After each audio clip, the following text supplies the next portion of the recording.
Hey guys, it's Barton here. Just doing a little additional video. If you're anything like me, originally in the game, you needed a tackle probe to catch stuff at a gate.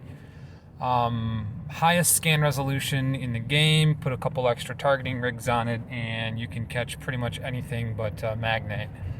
But bubbles came out, and tackle probes kind of became obsolete.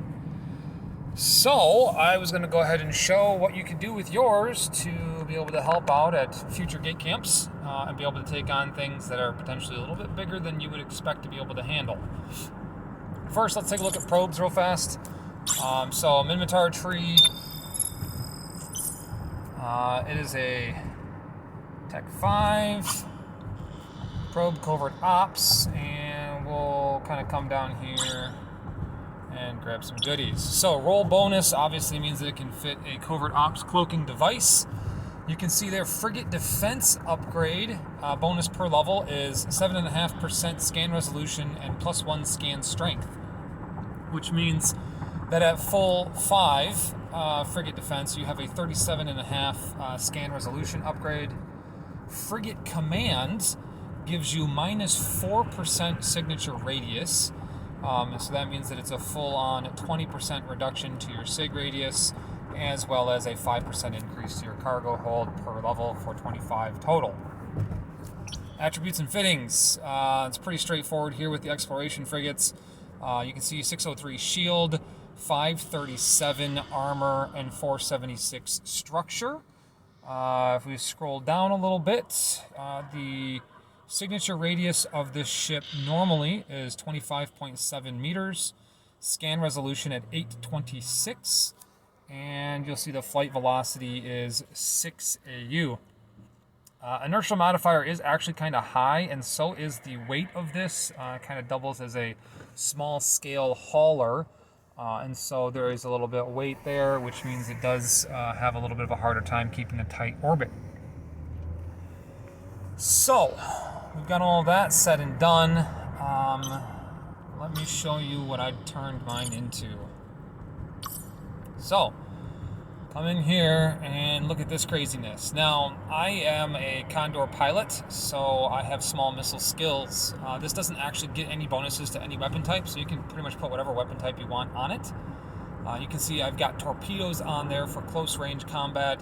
Literally, the only reason that those are there is because they wouldn't fit regular missile launchers with the power grid that I have for the secondary build that I use. And so you can see these are little Heth torpedo launchers here.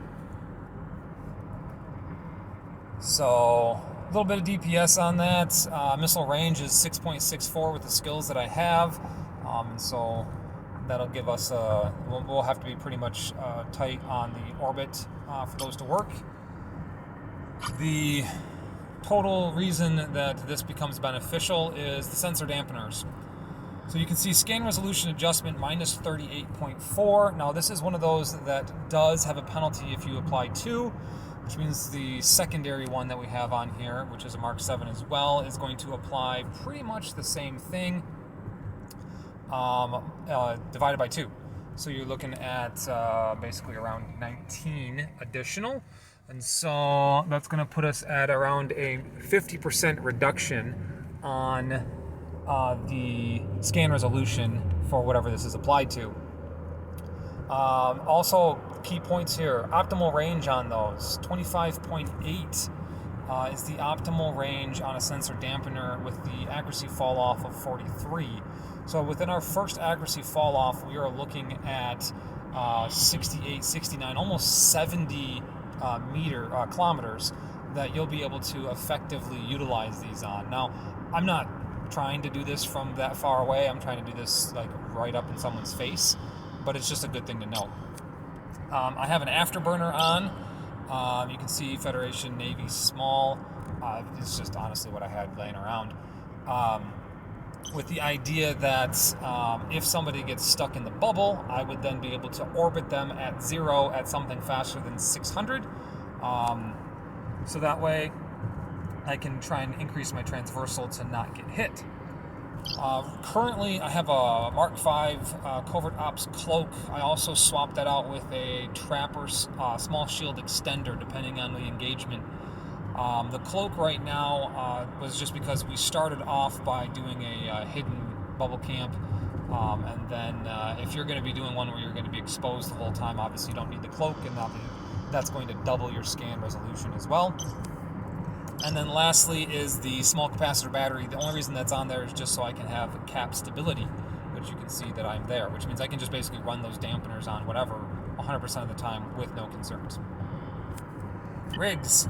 Prototype rigs for this slot here, obviously. Weapon rigs, loading accelerator for speed, and then damage. Again, at 100 DPS, I'm not really worried about what I'm going to do for damage. I'm more of a support role anyway.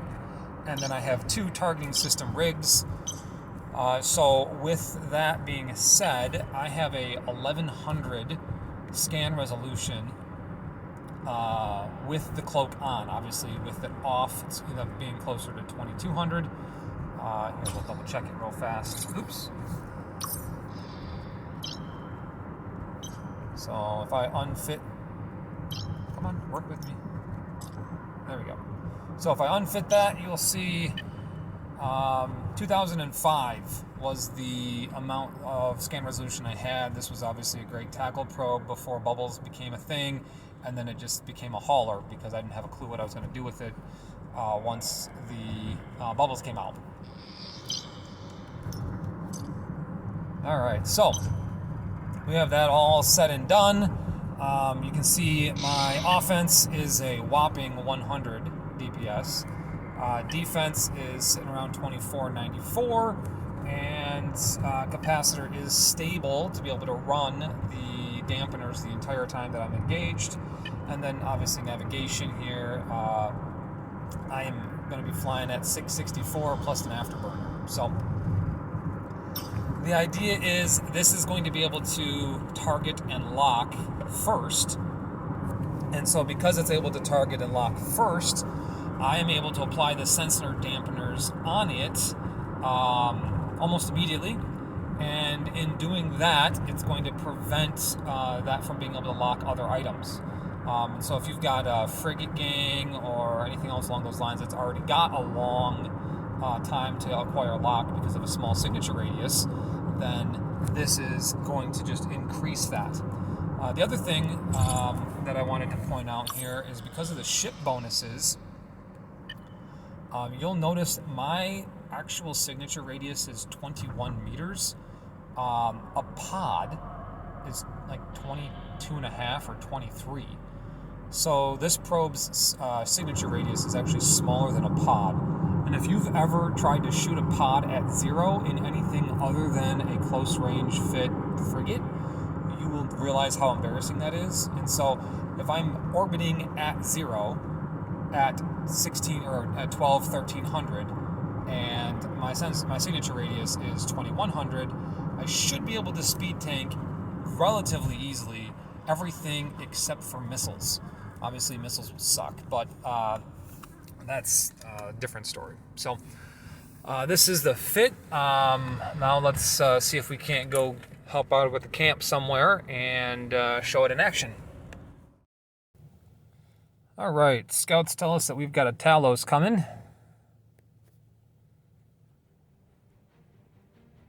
And there he is. So first order of business, get that lock. Double damps, and I set my orbit to 0. Obviously with large railguns, the transversal, I mean, you could basically walk fast enough to not get hit. And so our tornado's chunking him. And something that was kind of weird about this, he very obviously was outside the bubble, and I don't have tackle, and nobody else is in range, and he doesn't warp off. I don't have an answer. I don't know why. I got an interceptor coming to actually do light tackle here in a second, but maybe he thought the damps were disruption signals. I don't know, but he basically burned out of the bubble and then let us tackle him without warping. But okay. And there he goes. Running the Cove Ops, that means I'm the loot guy. Nice little bit of loot here. And here's kill now. Other thing I want to try and do is I want to try and lock stuff as fast as possible, especially the cloakies, so that way they can not be able to cloak. So you'll see that I'm trying to just lock the secondary target here so we can prevent cloak, and I just miss it. He's able to cloak up and then burn off, warp off, and then warp back to the gate. Drake lands in the bubble. You know, obviously we have a tornado with us, so double damps on it, and we're going to see if we can't take this down as well. Immediately turns around, burns off, and warps out. Looks like he went to the sun. And so we pursue.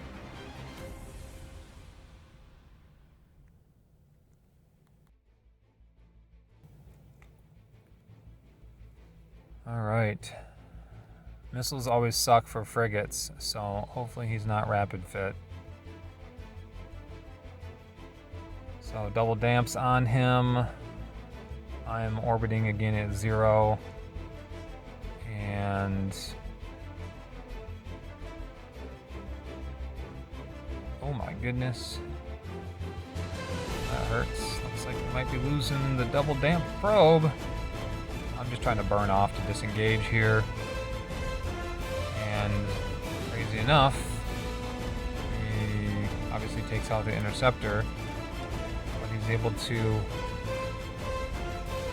disengage, which was nice because that could have been messy. So we wanted to disengage and he wanted to at the same time. In the last week, we'd killed 3 of Lightseeker's Ashimers, and looks like somebody else got him for a 4th. It's a rough day. I offered to go back and reship into Light Tackle, and that's what I'm doing. Alright, so we just lost a Slasher Interceptor, and that meant we had no fast tackle. So I offered to go back and reship out of the probe and grab something new. With the number of ships we have, I have a feeling that any kind of close range light tackle is going to get blown up. So I'm going to go ahead and just grab the Condor 2 that I have. I've been flying it a lot, and then obviously got an interceptor, but you can see I've got, I don't know, 48 kill marks on there, something like that. So this isn't me just kind of winging it. It's definitely something that I am exposed about and experienced in. Real quick, we'll take a look at the fitting. I am fitting this with the idea that it's probably going to die. The idea here is I want to be able to engage an interceptor, see if I can't get close enough to scram it and web it, and then that way my friends can come in and blow it up. Hopefully before I die, but the idea here is it's probably going to cause me to die. And if it causes me to die in the end of the day, I'm not that upset. It's a Condor 2. So I got torpedoes here so I could fit the actual warp scrambler on there. You can see I got a stasis web. And then I've got a micro warp drive and an afterburner because dual propping is fun. Like I said, I'm just trying to basically get close, and I need the speed to close that gap. But if I get close, I'm probably going to get scrammed, so that's why I put the afterburner on there as well. You know, it could be one of those things where a tank of some kind, shield extender or whatever might be a better option, but this is what I got. So nothing crazy. Still looking at 35 for a signature radius. Obviously speed's 484. Defense is a paltry 1722. And my offense is 153, which is actually not that bad for a Condor 2, but it's obviously because of the torpedoes, and I have to be like right up on them to make that effective. Rigs on here are all prototype because, again, it's probably going to die. And so that's just a damage activation time, as well as a agility polycarbon prototype and an auxiliary thruster prototype.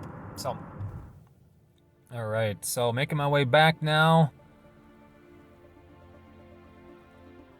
And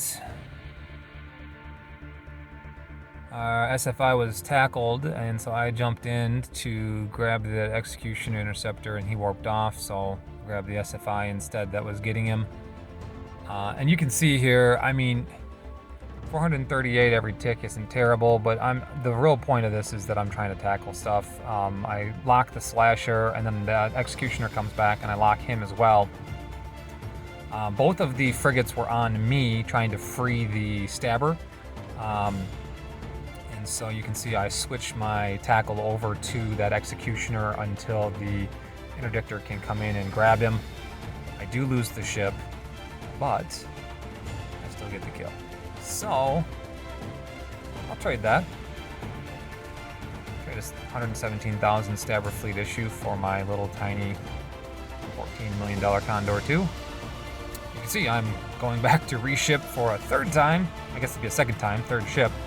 And it's the trusty Breacher Assault. Check out the other video, Breacher Assault vs. Tornado, for the fit if you'd like. And now I'm trying to get back to the action.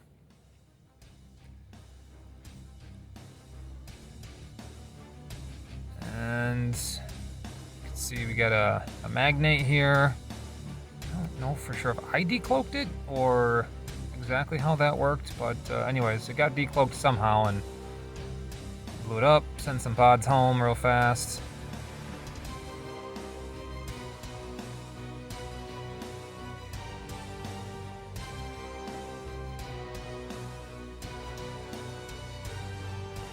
Next up, we had a little Manticore here. I was able to obviously lock it pretty quickly to prevent it from the cloak. I think that Promise actually decloaked him, and then we got a call back to come back in this direction for something that was coming this way, and there it is, another magnate. So lock, tackle, shoot, boom, explosion. Sounds great. It's empty. Kind of sadness. SFI comes through. Looks like the Mauler that's over there had it locked down. Warped into that area. Was able to then lock it, and you'll notice I started approaching it. It's pretty close to the gate here, and so what I'm trying to do is approach with the micro warp drive to bump it away from the gate. Started off with, looks like I started off orbiting, and then as soon as I had everything lined up that it would work, you'll see me switch here to an approach, so that way I could bump it straight off the gate, trying to make sure that we prevent it from being able to get through.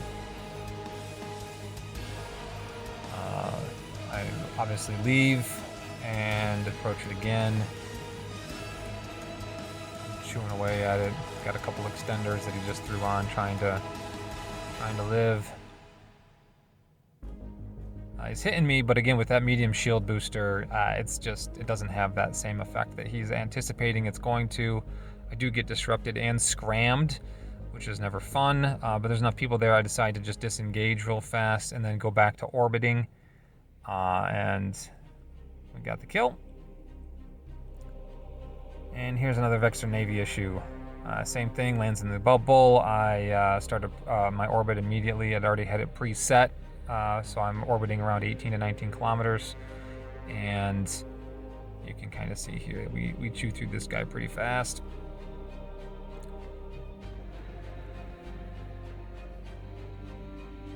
And lastly, this MOA. This MOA wins the award for luckiest guy in the entire world.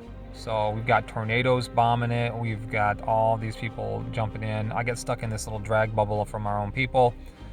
Finally warp in, and literally as his hull goes down to zero, boom, zero, hits the gate. He hit a shield extender at the exact right time. Hope you enjoyed, guys. Talk to you later.